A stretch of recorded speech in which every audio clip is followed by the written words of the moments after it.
दोस्तों हम लोग फरुखाबाद के उसी जगह पर मौजूद हैं जहाँ पर कल जो विस्फोट हुआ। और विस्फोट ऐसा था कि यहाँ पर जो भी स्थानीय लोग थे या फिर जो भी मकान थे सभी लोग यहाँ पर घबरा गए। और आप यहाँ पर देख सकते हो लिखा हुआ है द सन क्लासेस लाइब्रेरी। और जो बिल्डिंग है, बिल्डिंग जो सामने आप देख रहे हो, बिल्डिंग से पहले एक टैंक था और बताया जाता है कि टैंक फटने के कारण ये विस्फोट हुआ है। और यहाँ पर 2 लोगों की मौत भी हुई है और 4-5 बच्चे भी शायद घायल हैं। और जो मोटरसाइकिल है या फिर दीवार वगैरह है, सब की सब यहाँ पर क्षतिग्रस्त है। और जहाँ पर विस्फोट हुआ, यहाँ से अगर हम लोग दूर पर नज़र अगर डालेंगे और देखेंगे, एक जाली पड़ी हुई है।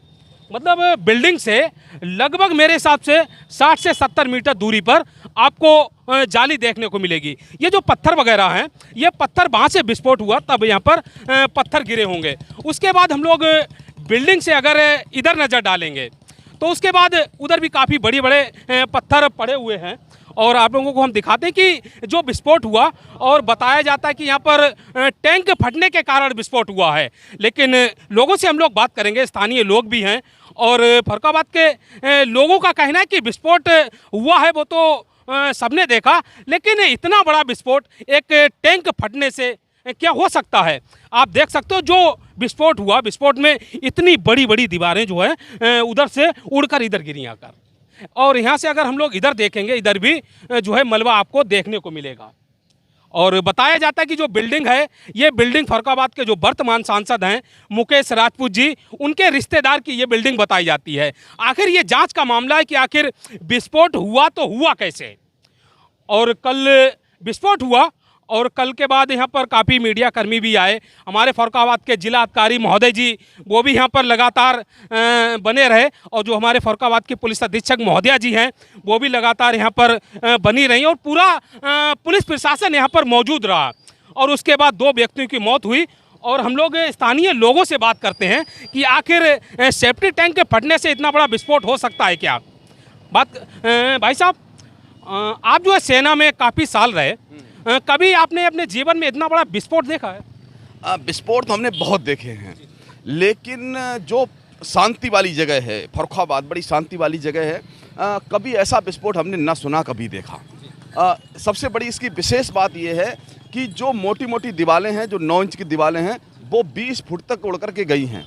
आप समझिए कि रेलिंग का मलबा वहाँ पे देखिए अब 30 मीटर पड़ा है। ये आप इधर दिखाइए, अगर देखिएगा ये जाली देखिए, यहाँ से उड़ कर के कम से कम 50 मीटर की दूरी पे गई है। मैं उसी समय साइड पे आया था क्योंकि मेरे पास आईजी ऑफिस से फ़ोन आया, तो मैं तुरंत ही यहाँ पे आया। आने के बाद मैंने देखा कि एक हाथ उस एक पहली ये है आपकी गली, दूसरी गली है, दूसरी गली क्रॉस करने के बाद वहाँ पे एक पैर पड़ा हुआ है। इतना पोर्शन यहाँ से लेके यहाँ से कितनी दूरी पर? यहाँ से लगभग 30 मीटर 40 मीटर तो होगी दूरी। और उससे आगे जो है आपका स्टील की रेलिंग पड़ी हुई है।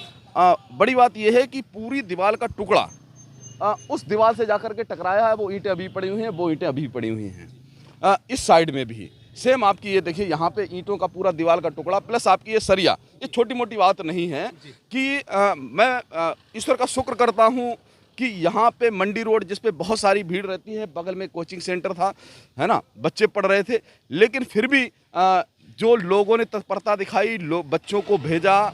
घायल हुए हैं बच्चे, लेकिन बहुत बड़ी दुर्घटना एक रह गई, छोटी दुर्घटना रह करके। ये लोगों की अच्छाई है और उनकी जो है काबिलियत है कि उन्होंने तुरंत उनको लोहिया हॉस्पिटल में पहुंचा दिया। मानता हूं, मुझे बड़ा दुख है इस चीज़ का कि हमारे आज बच्चे घायल हैं, चोट लगी है, 2 लोगों की दुखद मृत्यु हुई है। दीपावली का समय है, रोड का मामला है यहाँ पे। और अगर ये जो है घटना शहर में हुई होती, दूसरी चीज़ लोग कह रहे हैं, बहुत से लोग कह रहे हैं कि सिलेंडर ब्लास्ट हो सकता है या टैंक ब्लास्ट हो सकता है। तो हमने जितना एक्सपर्टीज जितना मेरे पास है, लोगों से भी बात की, जहाँ पे हाथ और पैर काला पड़ जाए, सीधी सी बात है, बारूद था और किस लेवल का था, इसकी जांच होनी चाहिए। हो सकता है बहुत बड़ा एक्सप्लोसिव हो। अभी मेरा कहना जो है, एक्सपर्ट की बात है, एक्सपर्ट बताएं कि ये क्या हो। दूसरी चीज़, माननीय मुख्यमंत्री जी जो कहते हैं कि उत्तर प्रदेश में गुंडे मवाली भाग गए, तो मुझे लगता है गुंडे मवाली आतंकवादी सब यहीं पे हैं। एनसीआरबी की अभी रिपोर्ट बोलती है कि उत्तर प्रदेश में महिला का क्राइम, बलात्कार, ये बहुत ज़्यादा हैं और फरुखाबाद में विशेष तौर पे बहुत ज़्यादा हैं। इसलिए बताऊं आपको, सरेआम गोली मार दी जाती। थोड़ी देर पहले चश्मे दरवाजे उस रोड पे दिन दहाड़े मतलब शाम के समय पे उसको गोली मार दी गई। ऐसी बहुत सारी घटनाएं हुई हैं। तो ये क्या कर रहे हैं ये लोग? आपको लगता है कि सेफ्टी टैंक फटने से इतना बड़ा धमाका हो सकता आपको लगता है? किसी को लगता है? बताइए साहब, किसी को लगता है क्या? है? लगता है आपको? नहीं क्या लगता है आपको? इनके नाती दे बाबूजी? नाती यहाँ पड़ा था, वो ले गए साहब। हमें पता नहीं है, हम लोगों ने बताया यहाँ आए तो हम देखा ना। कानपुर में है, हाँ कानपुर में है। बच्चा ठीक है? बच्चा ठीक है, मतलब अब बगैर इलाज हमें पता नहीं चल रहा नहीं चल रहा, हमें मालूम है पता ही नहीं। थोड़े मरीज हैं दिल के। अच्छा, कहाँ के रहने वाले हो? हमने नवा गाँव के, कन्हैया लाल मेरा नाम है। नाती का भाई प्रताप नाम है और लड़के का नाम सुदीप है। तो यहाँ लोहियाम से अब ट्रांसफर कर दिया कानपुर के लिए। बाबूजी, आपको लगता है कि ये टैंक फटने से इतना बड़ा ब्लास्ट नहीं साहब, जाके जांच कराई जाए तो वही साहब में तसल्ली मिली जी साहब। जी हाँ, जो जो बच्चा ठीक है? अब बच्चा ठीक है, बच्चा ठीक है। बाबूजी, आपको लगता है कि टैंक फटने से इतना बड़ा धमाका हो हम यहाँ के नहीं, हम बाहर के हैं। हमें सकता है या नहीं लगता है? नहीं नहीं आपको लगता है? नहीं साहब, हमको नहीं लगता है क्या लगता है आपको? सर। हाँ तो हम यहाँ के तो है नहीं सर। नहीं, बात वो नहीं है। आपको लगता है कि टैंक फटने से इतना बड़ा धमाका हो सकता है? नहीं साहब, ऐसा नहीं हो सकता है। लगता है आपको? नहीं भैया, टैंक फटने आपको लगता है नहीं, मुझे नहीं लगता है। टैंक फटने से इतना बड़ा धमाका हो सकता है? नहीं क्या लगता है आपको? नहीं, टैंक नहीं फटा है। क्या होना चाहिए भाई साहब? यहाँ पे पूरा एक बिल्डिंग बना हुआ था, कमरे बने हुए थे, मोटी मोटी दीवारों की, जो 9 इंच की दीवार होती है, शेड पड़ा हुआ था, बहुत सारी मोटरसाइकिलें खड़ी थी। एक लड़के का जिसके हाथ पैर कटे हैं वो यहाँ से लगभग 15-20 मीटर दूर नाले किनारे आके गिरा है। ये बाबूजी, इनका बच्चा रोड क्रॉस करके, आप देखिएगा, कम से कम 20-25 मीटर की दूरी है, यहाँ आकर के गिरा है। ऐसे बहुत सारे बच्चे दूर दूर जाकर के गिरे हैं। ये भगवान का शुक्र है कि वो काफ़ी सुरक्षित हैं। 2 लोगों की डेथ हुई है, लेकिन ये भी दुखद है नहीं? ये फर्रुखाबाद की जनता के साथ ये लहू का खेल ना खेला जाए। मेरी गुजारिश है कि जितने जनप्रतिनिधि हैं वो एक्शन लें, ये बताएं कि हाँ वास्तव में ये सुनने में आ रहा है कि जो बिल्डिंग है ये सांसद जी के कोई रिश्तेदार हैं। इसमें कितनी सच्चाई है? इसमें पूरी सच्चाई सांसद जी के रिश्तेदार। और अब पहली बात ये है कि जब अभी जांच नहीं हो पाई, सांसद जी ने सोशल मीडिया पे डाला था कि सेप्टिक टैंक फटा है। जब जांच नहीं हो पा रही तो उन्होंने कैसे क्लियर कर दिया कि इसमें मीथेन गैस फटी है? सबसे पहली बात ये है। तो इसमें प्रशासन के द्वारा सही तरीके से जांच होनी चाहिए और जो लोगों की मृत्यु हुई है उन लोगों को सही मुआवजा सरकार को मिलना चाहिए। जांच के लिए एक टीम भी गठित की गई है शायद। देखिए, जो टीम गठित की गई है, माननीय मुख्यमंत्री जी खुद इसका संज्ञान लें, हाई लेवल की कम से कम सीबीआई की जांच हो। और दूसरी चीज़ है कि जो लोग खत्म हुए हैं और साथ में जो बच्चे हैं उनको मुआवजा मिले। अगली बात यह है कि ऐसी घटनाएं दोबारा ना हो। इस तरह का विस्फोट का खेल जो है फर्रुखाबाद में ना खेला जाए, पूरे प्रदेश में ना खेला जाए, इसके लिए व्यवस्था की जाए। और जो भी दोषी हो, चाहे वो सांसद जी का प्रतिनिधि हो, चाहे वो विधायक का हो, चाहे वो अधिकारी हो, चाहे बताए मैं हूँ, अगर दोषी है तो उसको सजा दी जाए। ये घटना छोटी मोटी घटना नहीं है। उसको एनआईए और आतंकवादियों की श्रेणी में डाला जाए कि जिससे कि जो है उनको एक सबक मिले। लेकिन जो क्लीन चिट दे रहे हैं, मुझे लगता है कि वो दोषी हैं और ये दोषियों की जाँच होनी चाहिए, चाहे वो किसी भी पद पर किसी भी अहदेदार बैठा हो।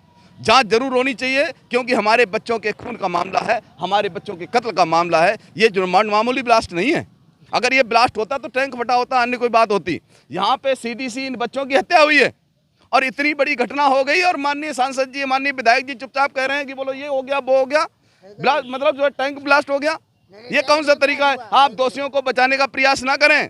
जांच होनी चाहिए और बिल्कुल सही जांच होनी चाहिए। मेरी प्रशासन से गुजारिश है, ये दादा के आंसू झूठे नहीं हो सकते। यहाँ पे मैंने खुद देखा है, आकर के बच्चे पड़े हुए थे, वहाँ पे पैर कटा हुआ पड़ा हुआ था, यहाँ वो पड़ा हुआ है।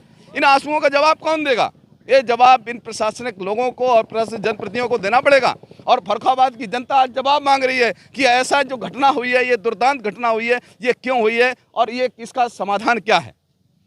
जल्द से जल्द इसकी सही तरह से जांच कराई जाए। अकेले टीमें गठित करने से नहीं होगा। लीपापोती करने का प्रयास कतई प्रशासन की तरफ से ना किया जाए। तो आपको लगता है कि लीपापोती हो रही है? लीपापोती हो रही है।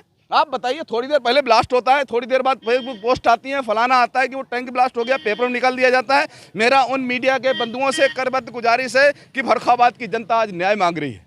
आज फर्रुखाबाद की जनता उस खून का वो मांग रही है, उसका हिसाब दीजिएगा। क्या ये आतंकवादी घटना है? क्या वो लोग आतंकवाद में इन्वॉल्व हैं जिन लोगों ने ऐसा किया है? मुझे पता है कि जहाँ तक लगता है कि ये ब्लास्ट यहीं पे हुआ है, और पूरा बिल्डिंग उड़ जाती है, पूरा टीन सेट उड़ जाता है। यहाँ से 20-20, 30-30, 40-40, 50-50 मीटर तक मलबा नहीं, ईंटें जाती हैं साहब, पूरी बिल्डिंग हो जाती हैं। तो ये तो बड़ा गंभीर मामला है और इसको गंभीर इंसाफ कैसे होगा, क्या रास्ता है? नहीं, इंसाफ तो प्रशासन को करना पड़ेगा, इंसाफ तो माननीय सांसद जी को करना पड़ेगा, इंसाफ माननीय मुख्यमंत्री योगी आदित्यनाथ जी को करना पड़ेगा और इंसाफ हर उस संस्था को करना पड़ेगा जिसने ये जो जांच कर रहे हैं। ये छोटा मोटा ब्लास्ट नहीं है। अगर छोटा मोटा ब्लास्ट होता तो मलबा 30, 40, 50, 100 मीटर तक नहीं जाता। आप देखिए वो जाली यहाँ पे पड़ी है, पेड़ से जाके टकरा के तब वो जाली गिरी हुई है। यहाँ के जो है 30 मीटर तक वो पड़े हैं और 50 मीटर 60 मीटर तक आपकी जो है ईंटें पड़ी हैं, वो भी बल्क ईंटें हैं जो कम से कम 50, 100, 200 करीब ईंटें हैं। वहाँ पे आपने देखा होगा कम से कम 100 ईंटों का बंडल है, पूरा उसके अंदर सरिया लगी हुई है और 9 इंच का है, जिसका वजन कम से कम 10 कुंटल, 15 कुंटल, 20 कुंटल होगा। और यहाँ से लेके उस दुकान तक मलबा पड़ा हुआ है, चारों तरफ मलबा बिखरा पड़ा है, फिर भी आप कह रहे हैं कि सिलेंडर ब्लास्ट है। ये क्लीन चिट देना बंद करिए, इसकी सही तरह से जांच करिए। क्या होना चाहिए, कैसे जो है न्याय होगा, कैसे इंसाफ? हम खुद ही प्लम्बर हैं। मेरी करीब 30-31 साल उम्र हो गई है। हम भी टैंक लगाते हैं। हर टैंक का पाइप एयर पाइप निकलता है, 2 पाइप निकलते हैं। एक टैंक से जो नाली की तरफ जाता है उसमें भी एयर निकलती है और जो ऊपर निकालते हैं उसमें भी एयर निकलती है। ठीक है, कभी 30 साल की उम्र में, हमें 20 साल हो गए काम करते हुए, 20 साल में अभी तक तो मेरी तरफ से कोई भी टैंक में गैस बनने की शिकायत ही नहीं आई है। आज टैंक मैया 8 फुट पानी रहा तो एगो टैंक मैया 8 फुट पानी रहता है, एगो ऊपर गैस कट होता है, एगो टैंक फट नहीं सकता है। फटे तो लीक करे, चटका मारिए, लेकिन टैंक फटता कभी नहीं है। हम जाए काम करते हैं,